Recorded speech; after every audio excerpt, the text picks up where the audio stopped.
लग्न समारंभाचं निमंत्रण बोला हे सन्माननीय आमदारांना मिळतं. मी आपल्याला परवानगी दिलेली नाही. 289 मी फेटाळलेला. खाली बसा तुम्ही. सभापती महोदया, अशा लग्न समारंभाला आम्ही अनेक वेळा जात असतो आणि असं जात असताना ते फोटो दाखवायचे. लग्न समारंभाला गेलेले, वधूवरांना शुभाशीर्वाद द्यायला गेलेले आणि ते फोटो दाखवून कुठेतरी आवाज वाढवा. नाहक कुठेतरी मंत्र्यांबद्दल गैरसमज निर्माण करण्याचा केविलवाना प्रयत्न. कारण आज बऱ्याच दिवसांनी या सभागृहामध्ये पक्षाचे त्यांचे नेते आले असल्यामुळं आपल्या नेत्यांना दिसावं आम्ही काय काम करतोय, आम्ही कसं काम करतोय, हा केविलवाना प्रयत्न सुरू आहे. नंबर 1. सन्मान्य सभापती महोदया, या प्रकरणासंदर्भात अगोदरच SITची चौकशी सुरू झालेली आहे. SITची चौकशी सुरू झाली असताना त्या चौकशीमध्ये सगळ्या गोष्टी पुढे येणार आहेत ना.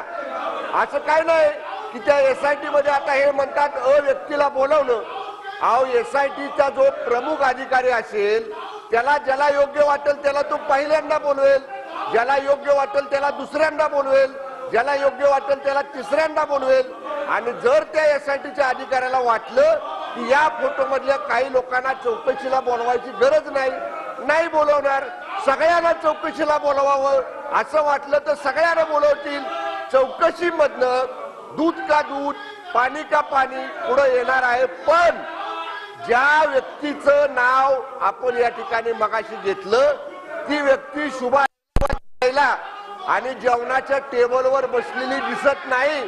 ती व्यक्ती त्या कोण कुत्ता आहे त्याच्या बरोबर नाच करताना दिसते आहे. हे दोन फरक आहेत. काही व्यक्तींचे फोटो लग्नाला गेल्यानंतर लग्नामध्ये आशीर्वाद दिल्यावर ते टेबलवर बसलेले फोटो आणि दुसरे फोटो हे त्या लग्नानंतर जी पार्टी झाली जिथं मद्यप्राशन करून त्याच्यामध्ये नाच गाणं झालं, त्याच्यामध्ये दाऊदचा हस्तक होता, त्याच्याबरोबर नाचणारा कुठल्या जिल्ह्याचा कुठल्या पक्षाचा महानगर प्रमुख होता, या सुद्धा सगळ्या गोष्टी SITच्या चौकशीमधनं पुढे येणार आहेत. त्यामुळे ज्यांना भीती नसेल त्यांनी SIT चौकशीला सामोरं जावं. सरकार कुणालाही पाठीशी घालणार नाही. ज्यांचे दाऊद बरोबर संबंध आहेत त्या सगळ्यांना या संबंधात चौकशी करून त्यांच्यावर कडक कारवाई SIT मार्फत सन्माननीय अध्यक्ष सभापती महोदय केली जाईल. विनाकारण ज्या मंत्र्यांचा उल्लेख केला आपण तो काढून टाकलेला आहे. सभागृहाच्या माध्यमातून राज्यातल्या जनतेलाही माझी विनंती आहे, यामध्ये कुठल्याही मंत्र्याचा पुराण वयाने सुद्धा संबंध नाही. हे आम्ही मंत्र्यांच्या वतीनं मी सभागृहासमोर नम्र निवेदन करत आहे. सन्माननीय प्रवीण दरेकर काय म्हणणे सर?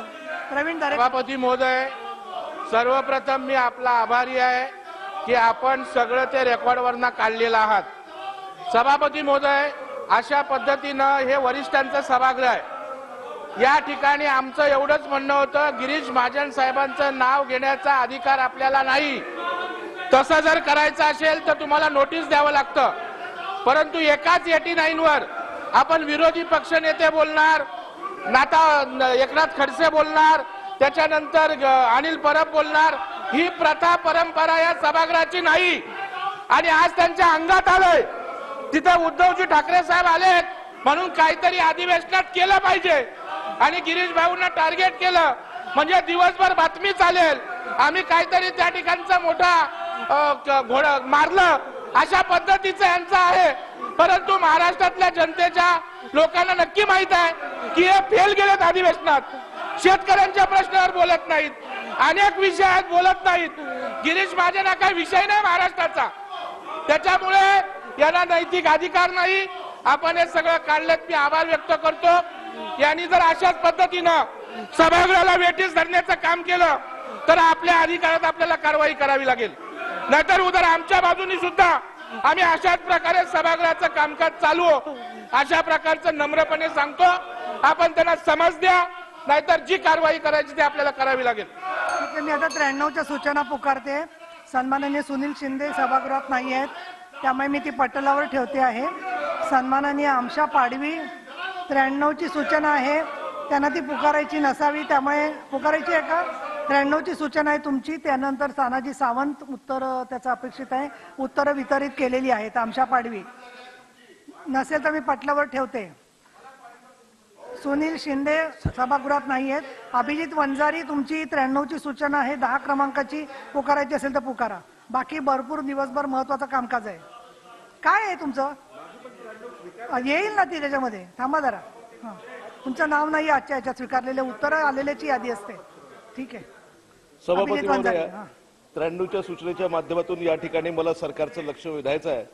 थांबा, तुमची नंतर घेते. यांचं राज्यामध्ये उदय वंजारींचं त्यानंतर. सारथी, बार्टी, टार्टी आणि अण्णासाहेब पाटील मागासवर्गीय आर्थिक विकास महामंडळ अशा वेगवेगळ्या समाजाच्या विद्यार्थ्यांकरता त्यांच्याकरता जवळजवळ 24 ते 25 योजना आपण त्याच्या माध्यमातून चालवतो आणि त्या विद्यार्थ्यांना परदेशामध्ये उच्च शिक्षण असेल, आपल्या देशामध्ये उच्च शिक्षण असेल किंवा वेगवेगळ्या प्रकारच्या शिष्यवृत्ती असेल, PhD करताना त्यांना त्या ठिकाणी मिळणारं अनुदान असेल आणि तसंच त्याच्यासोबत आपल्या ज्या काही UPSC, MPSC आणि स्पर्धा परीक्षा आपल्या देशामध्ये आणि राज्यामध्ये होतात त्या संदर्भामध्ये ट्रेनिंग प्रोग्राम करता मिळणारं अनुदान, या सर्व बाबतीमध्ये ज्या पद्धतीनं आपण अनुदान वितरित करतो त्याच्यामध्ये